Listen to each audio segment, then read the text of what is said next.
the exercise I'm going to show you today is called shoulder swimmers. This is an awesome exercise for both rehab and injury prevention. So no matter where you are on the spectrum of recovery, you can work on this. This is a little bit more advanced. You have to make sure that you've regained the range of motion if you're coming off of an injury prior to trying to do this exercise.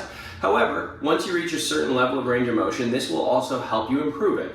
I love it because it targets external rotation and internal rotation of the shoulder, and it works on the stability component as well.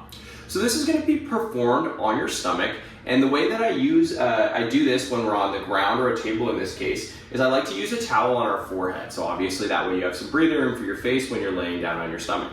The second thing I need that is far from essential is 2 lacrosse balls. I like to have lacrosse balls, tennis balls, whatever it might be, holding them in your hand so that way when you're rotating your arms, wrist into internal, external rotation, you're in full control and it's moving all as one unit.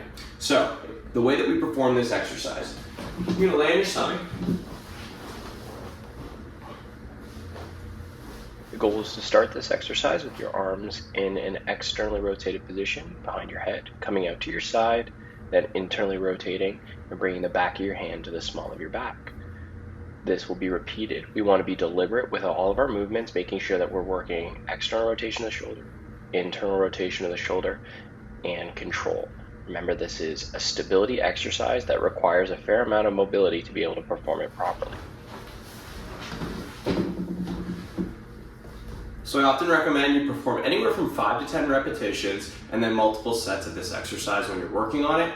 You want to make sure that you're slow, deliberate with your movements, and this will really work on training that range of motion that we mentioned earlier, but also on the stability and control of that shoulder movement.